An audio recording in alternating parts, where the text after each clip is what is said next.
ବନ୍ୟାରେ ବୁଡ଼ିଗଲା ଆଶ୍ରୟସ୍ଥଳୀ ଲୋକଙ୍କୁ ଆଶ୍ରୟ ଦେବାକୁ ତିଆରି ହୋଇଥିବା ଆଶ୍ରୟସ୍ଥଳୀ ହିଁ ଏବେ ବନ୍ୟାରେ ବୁଡ଼ିଯାଇଛି। କୋଠା ଭିତରେ ଲହଡ଼ି ମାରୁଛି ବନ୍ୟା ପାଣି। ଯାଜପୁର ଜିଲ୍ଲା ଦଶରଥପୁରରୁ ଆଗକୁ ଆସିଛି ଏଭଳି ଦୃଶ୍ୟ।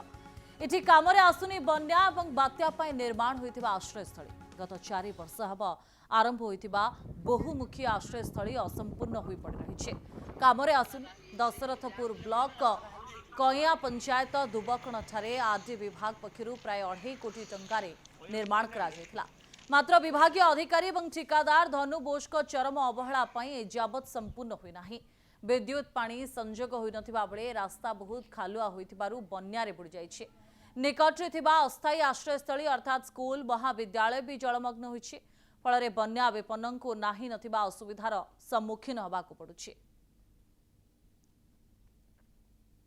सरकार एवं लोकंकर दाबी अनुसार निर्माण कले आश्रयस्थली किंतु त्रुटिपूर्ण आश्रयस्थली लोक मैंने नाई नथिबा असुविधार सम्मुखीन होउछन्ति। कारण ये जो आश्रयस्थली 4 वर्ष तले निर्माण करा जायतिला एवं निर्माण करा जायतिला लोक मैंने बात्या बन्या समय आश्रय नेबे किंतु जहा कि तांकर कार्यदक्षता एवं विभागीय अधिकारींकर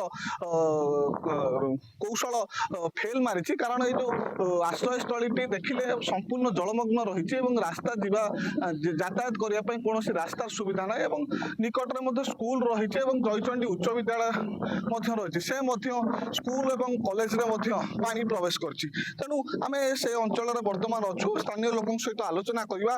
देखो आश्रयस्थली लोक समस्या समाधान करागला किंतु आश्रयस्थली जाइसी होनी केमी कौन लोक मैंने रोच गाँव तो 4 फुट 5 फुट पानी जेहेतु एटू बात्यास्थल जो या देखा लोक मान जावासवाई रास्ता ना कि ना जेहेतु लोकंर यातायात नहीं बात्यास्थल कर लाभ कौन जदि उच्च उच्च कर रास्ताटा हुआ लोक मैंने रही पारते कारण से प्रशासन ए विषय किसी दायित्व नौ ना जेहेतु आम ये जो पानी समुद्र घर घर द्वारा पानी पशिगलानी जेहेतु आम गोटे यूपी स्कूल अच्छी से किसी लोक रहीगले कितु ये हाईस्कल और बात्यास्थल जावाई बाट ना पानी मग्न किमी से गाँव बहुत माने शोचनीय हबार अच्छा कि पानी मग्न समस्त घर पानी पशिगलानी पानी भी प्रबल माड़ुची पानी भी सबुआड़े हो गला। देखो ये जो अवस्था बर्तमान बन्यार रही केमी कौन रही कौन कौन समस्या सब रोचे? आज्ञा मुझे नारायण मल्लिक आम घर हूँ मल्लिपुर मु दुबकण छक आसी बात्या स्थल रही बोलिकी आम रही पार्न कि जापारन रास्ता ना कि ना घर द्वार सब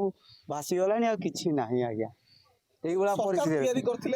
सरकार जो तैयारी करथिले आमे तो तादी को आसी पारनु कि रही पारनु आज जाई होनी रास्ता ना भल मंद ना। जाजपुर जिला दशरथपुर चंद्रशेखर साहू रिपोर्ट कनक न्यूज।